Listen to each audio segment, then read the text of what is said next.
Hi, welcome to another episode of the Manufacturers Make Strides podcast. I'm your host, Martin Griffiths, and today my guest is Antonio Ferreira. Antonio is a globally recognized automotive and mobility industry visionary, technology, and supply chain expert. He's a futurist, an entrepreneur, and a startup enthusiast. He's regularly sought out for his fresh perspective and his brutally honest style of accurate forecasting and mentorship. So let's get into the interview right now and hear what Antonio's got to say. Hey, Antonio, how are you doing today? Hi, Martin. Nice to be here with you. Yeah, great to have you on the podcast today. Really excited to get into some of your experience and wisdom today. And I just really wanted to start with a little about your background. You know, it seems you're kind of passionate about the automotive industry and the exciting future maybe that beholds us there. How did you get interested in that to begin with? Definitely, I was almost as a kid. My toys were cars, and I was always mad about cars. As is an easy choice. Started doing more engineering. That was my background, mechanical engineering. But I more realized that I was more passionate about the industry more than the engineering itself. So I was quite lucky to be able to jump at a very early age to consulting, and I started doing a lot of consulting for the big brands, all the big OEMs and the big suppliers around Europe and global as well. And at the time, we're doing something that wasn't being done that much. We're sort of forecasting or trying to forecast, of course, the industry, what will be coming for the next 5 years and 10 years. So we're always looking what's coming around the sort of 10 years curve from a technology perspective and the complete life cycle of a technology. For example, if a technology gets introduced, how's it going to affect the manufacturing, the supply chain, from cradle to grave, and now especially cradle to grave if you take recycling into account. So I was very lucky from a young age to start doing that. And doing that for 20 years, you literally get a curriculum of doing that. And if you get it wrong, then people know you're getting it wrong. If you get it right, then you have a future in the career. And I've been doing it for 20 years. And again, I'm still excited. The industry has been changing crazy over the last sort of 10 years, especially the way we're going towards mobility and smart cities, which is now is a lot more than just automotive. But exciting times, and a lot more thinking out of the box. I'm really excited for the next 10 years again. So what do you think has been your recipe to success there? Because from my point of view, that seems quite a challenging thing to be able to forecast that accuracy because, you know, a lot of the companies are going to have to take some big long-term investments in the tools that are needed for things like that. So yeah, how do you do that? So working very closely with the supply chain, that was sort of the basis of it. And I always took into account the complete life cycle of a technology or product or service. And that really makes a difference because you just focus on a small part of the life cycle, for example, just the marketing or just the sales or just production. You miss the complete overview, the complete perspective. So from a very early on when I started doing forecasting and consulting, I always made sure that we always looked at the complete life cycle of a product, from research and development all the way to recycling, for example. So it's not even just cradle to grave, is more cradle to cradle. And that was really something that I always did with my clients and the big OEMs and big suppliers, to say, look, you've got to involve everyone in this perspective. You cannot do forecasting if you just focus on your point of view and your perspective. You've got to include all the supply chain from a tier 4 all the way to system supplier to make sure you're making the right decisions, you're making the right decisions in the right technology, because that's always the first question is the technology cannot be just a driver. The technology has got to be the enabler. So if you're making decisions based on technology, maybe you're looking almost from day one, making the wrong decision. So that's one thing I always told clients, look, even this technology, is it the right technology for you to move forward to the next stage? Maybe there are better options for you, for your supply chain, for the clients as well, for the end consumer. So I think that's been the secret, has always been looking at the complete life cycle of things. Great. So have you got could we dig into an example of a technology that has, that you kind of forecasted and got implemented? For example, one of the ones I've been involved in the last sort of 10 years and is still going and is still ongoing is anything to do with ADAS technology, so advanced driver assistance systems for cars. So that started really basic with radar, LiDAR, camera technologies. And a lot of those technologies have evolved in what's becoming autonomous vehicles. So that's a great example I use all the time. It's been technology started very basic 10 years ago, but now they're sort of the pinnacle of of what's coming for the future. And that there's a lot of decisions involved there. Why should you use radar rather than LiDAR? Is it based on price, cost, or there's other alternatives? And then can you do the same results with a cheaper camera, for example, and the cheaper technology? Do you need, how many sensors do you need in the vehicle? Could those sensors be taken out of the vehicle and put into, for example, a smart city, for example, into a junction? So you remove a lot of the technology from the vehicles and put into the infrastructure. That's the sort of questions I usually still ask my clients, and at the end of the day, they have to ones to make the decisions. We just guide them along the way.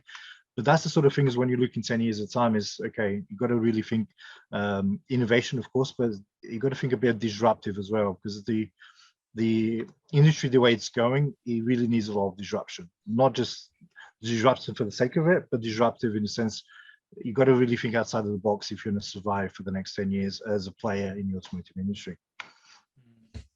So how do you think the last 12 months has kind of impacted automotive, and do you think it'll make any lasting changes, you know, with COVID and all that that's meant to economies and people? I think it just accelerated a lot of the things that trends that I've been seeing for the last 10 years. All of a sudden, it's not just a case we can ignore it. That's not the point anymore. And I was at Munich at the IAA 2 weeks ago, and I saw a completely different show that I've never seen before compared with Frankfurt. It used to be in Frankfurt before. Now I moved to Munich, and it's a show where we saw the trends combining into one.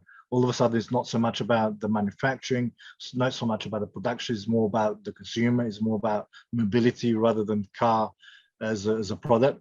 More or less the premise of the car ownership in cities it's dying slowly, but it's dying. It's something that the consumers got to take into account.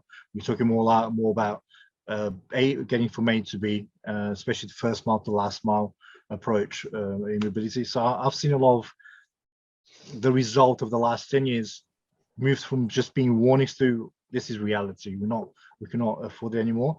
But this has a huge effect on the supply chain and on the manufacturing side, because more and more suppliers are becoming commodity suppliers, and that's have a huge impact, especially in Europe, Japan, US, where it's more sort of mature markets. And there's, in some cases, from a technology perspective, we're seeing a lot of suppliers being overtaken by China, for example, and the prices of the chips that we had in the last sort of few months is a good example of that.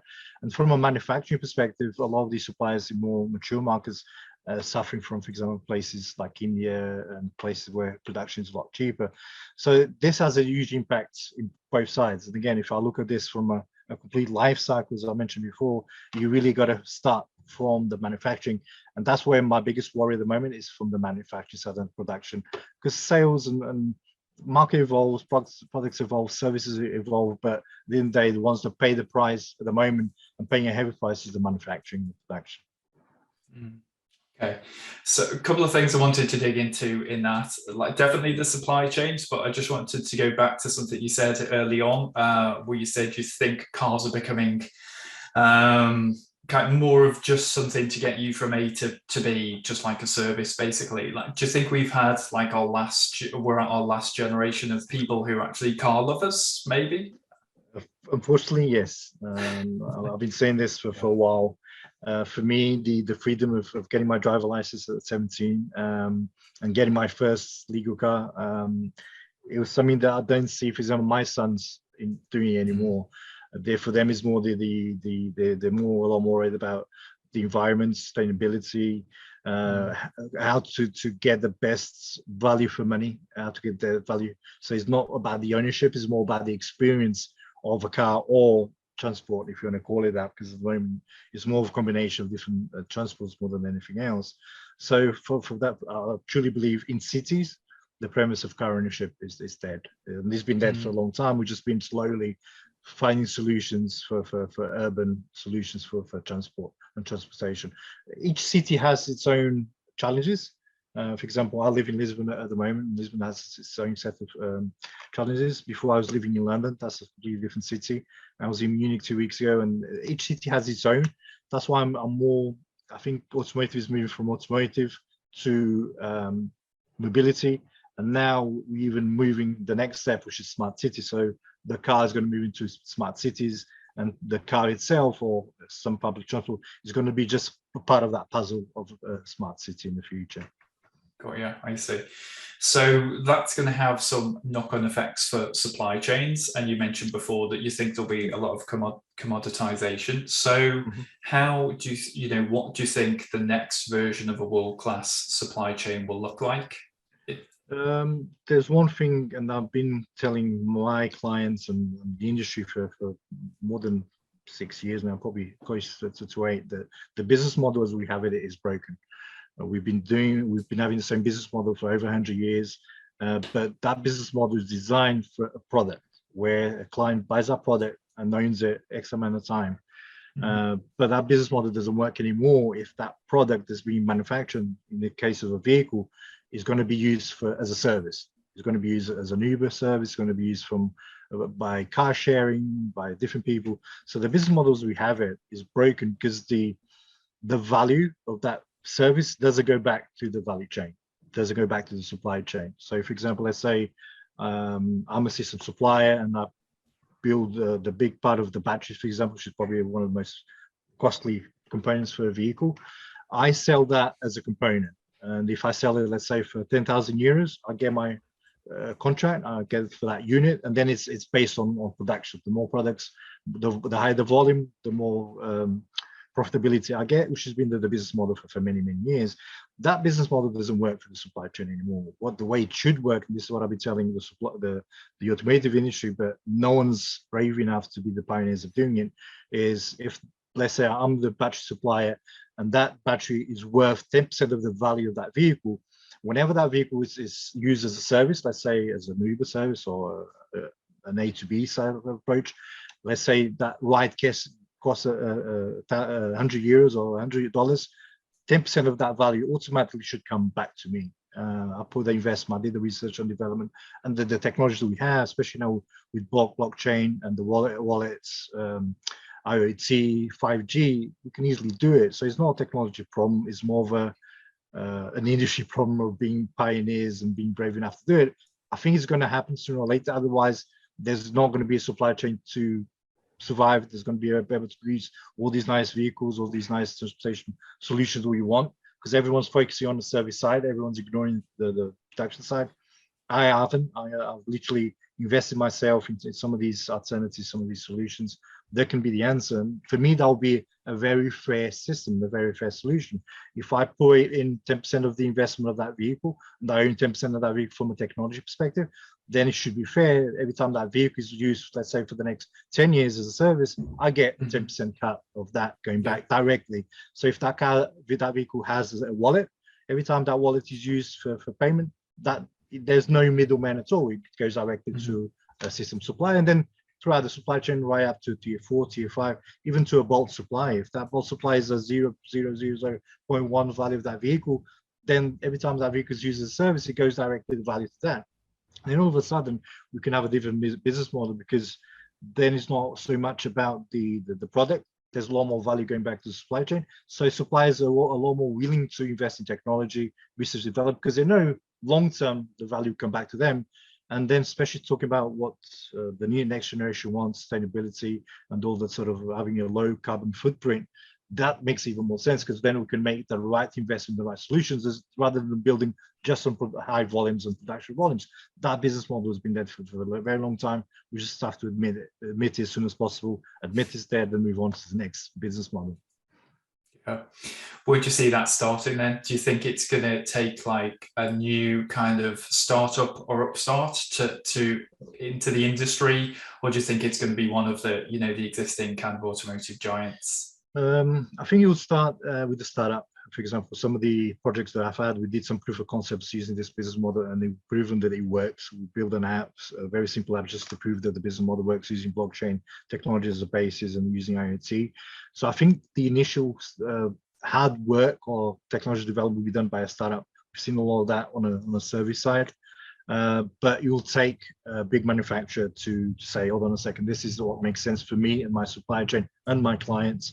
For me, the service side of having so many service providers, and I saw this in Munich, it's we have thousands of service providers. And again, that business model is great. Let's say, for example, if I'm a client of BMW and I own a BMW, if I use the service, mobility services, let's say in Munich, when I was there 2 weeks ago, I would love to continue using mobility services provided by BMW. That's what makes sense for me as a car guy. That's what makes sense for me as an automotive industry guy. For me, that makes perfect sense as a business model. Now, having all of these, I have more than 20 apps in my phone now for mobility, just doesn't make sense. Every time I go to a different country, I've got to download a different one, put my credit card in. I just love to say, look, for me, my brand I want to use is this. Let's continue with that. I love the brand, and OEMs should already waken up. So when you're saying when, it's already too late. They should have already been doing proof of concepts for this like 5 years ago. They're already late in the market, and we still, again, giving a lot of the value that's provided by the technology that we produce and the vehicles we produce to service providers. They're becoming the middlemen. So more and more, the more data they have, because at the moment it's more of a market of data more than a product or a service, especially looking at Google, more looking at Apple. If they decide they want to go into that world, then it will be too late for a big OEM to do it. I would love to be someone from the automotive industry to make that decision. I've already seen Toyota make a lot of decisions going towards the smart city, using all of their technology, including wallets, including cryptocurrencies to make everything work. So I would love to see one of the automotive guys to do it. I'll be very sad the day that Google or Apple decides to come into this industry and pick up, which is sooner than later is going to happen. But then there will be a monopoly of data. And if you go back to the old days of the automotive industry, we have like more than 20 global players in automotive still, so many global brands. I'll love all of that data to be shared equally, and there'll be a lot more a more fair market. So we don't have this monopoly between Google and Apple, and some other players are going to show up in this market, but it's still going to become a monopoly. If we go towards the automotive and the way it's always been, it's never been a monopoly. It's always been a free market, free to all, and you as a client decide which service you want to use. That will be the perfect solution I'll love to see in the market. Yeah, that sounds really, really exciting. So what projects are you working on at the moment? Have you got anything exciting kind of on the go now? Yeah, the one I have is a personal investment. The company we have is a group of 4 people. We did a project name called INZIG, and we literally grabbed what I've been saying. I took it to a team of developers, and I thought, oh look, this is the problem with automotive, this is the problem with supply chain manufacturing, and that is more or less what I just explained, that there's no value coming back to the supply chain. And I gave it to the team, then I thought it's going to take them like at least a year for them to come back to me with a solution. And it took them 3 days. They came back 3 days with 180 lines of code written in Solidity for blockchain. And I looked at those 180 lines, we tested it every time. The model was working. And I thought, man, this is a lot bigger than I expected. So we transformed it. We made it open source, available to everyone. We built our own app to show that it works. And I've been saying this, and I've been showing it to the OEMs and the suppliers, the big suppliers, for the last 2 years, now closer to 3 years. And they all love it. They all think this is going to be the future, but none of them are brave enough to be the pioneers to take it on. So at the moment, it's just a proof of concept, but I'm really loving the possibilities and the capability of how it can transform the industry, how it can bring value back to the suppliers and the supply chain. And I'll love to, a lot of these suppliers have been in the industry for 100 years, survive another 100 years. And the only way they're going to do it if they do something disruptive with the industry. If they continue going the way they're going, by the time they realize there will be just a commodity supplier with no value added to the system and to our industry. And that will be a very sad day for all of us. Yeah, absolutely. Yeah, thanks for that. That's really interesting to see how this pans out over the next few years. And yeah, that sounds like a fascinating project that you've got involved in. So, yeah, thanks for that. What's the best way for people to get in touch with you if they want to find out a bit more about what you're up to at the moment? LinkedIn is probably the best business channel to gain. If you type Antonio Ferreira Automotive, you usually can find me at the top of the list. I have my own personal website, which is antonioferreira.tech.